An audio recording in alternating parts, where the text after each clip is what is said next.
Hello and welcome to our CapCut tutorials. Dito sa video natin ngayon ay ituturo ko kung paano gumawa ng ganitong video clip.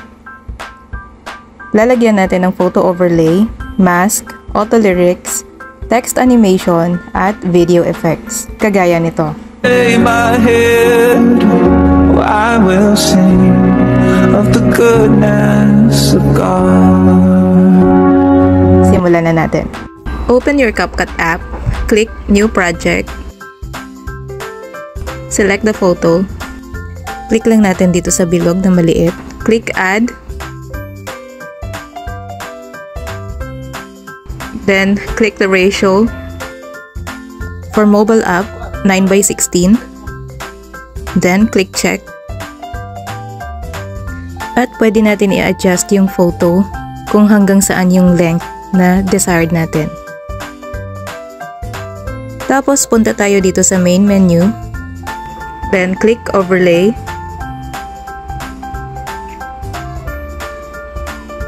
click add overlay, at select natin yung photo na gagawin nating overlay. Click add, tapos i-adjust din natin. Same length lang din ito sa main photo natin. At ngayon ay meron na tayong overlay. Movable din ito and adjustable din. Pwedeng liitan, pwede ding lakihan. Depende sa size na gusto natin. Tapos punta ulit tayo dito sa main menu. Click natin dito, mask. Then select natin itong circle. Click check. And pwede natin tong i-adjust. Pwede natin din lakihan or liitan. Tapos ito pwede nating i-fade. Fade out. Click check. Ngayon naman ay mag-a-add na tayo ng audio. Pwede natin i-click dito sa taas or dito sa baba sa audio na icon. Since ang gagamitin kong audio ay galing sa video, i-click ko itong extracted. Click natin yung text, then auto lyrics, then click start.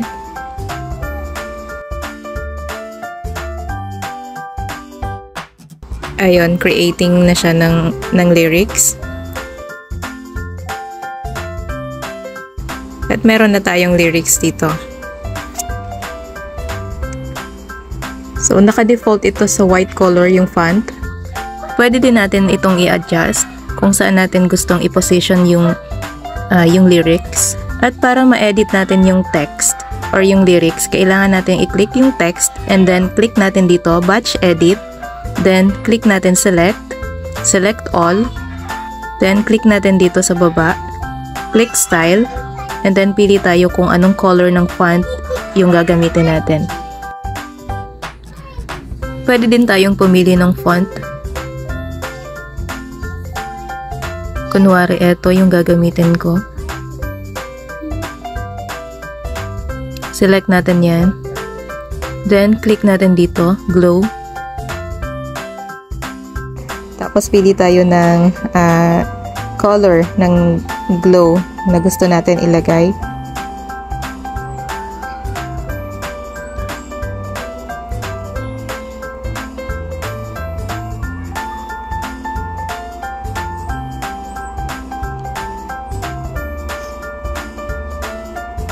Pwede natin i-adjust yung intensity ng color. Then, click natin dito sa arrow down. Click done. Click check.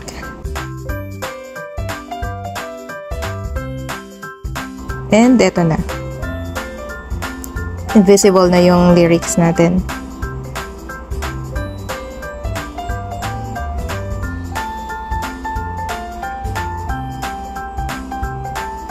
Ngayon, kung gusto nating palitan, ulitin lang natin yung process.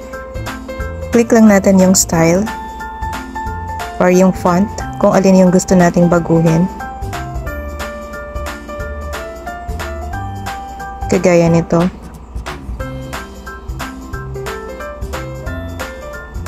Click lang natin yung text and then pwede na natin yan i-edit. Tapos minsan yung auto lyrics kasi hindi siya perfect. may mga mali, minsan kulang ng kama. Kaya need natin i-edit manually. Kagaya nito. Okay, ayusin ko lang to. Watch closely and ituturo ko pa yung mga ibang effects na kailangan natin dito sa video na ginagawa natin.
Okay, after editing ng text or ng mga auto lyrics, lalagyan naman natin ngayon ng animation or text animation. Click natin dito. Then click natin dito, apply to auto captions. Tapos pili tayo dito ng animation.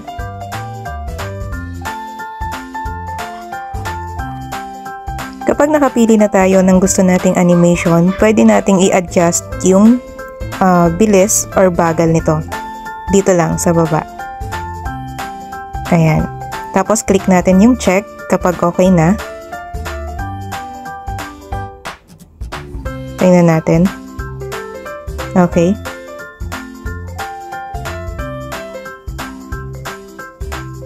Okay, nice. Yun, perfect. 'Di ba? Ang ganda. Ngayon naman, maglalagay tayo ng effects. Click natin dito, click Video Effects, at pipili tayo dito ng effect.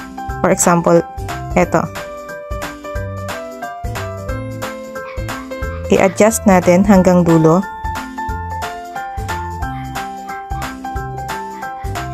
Para maganda.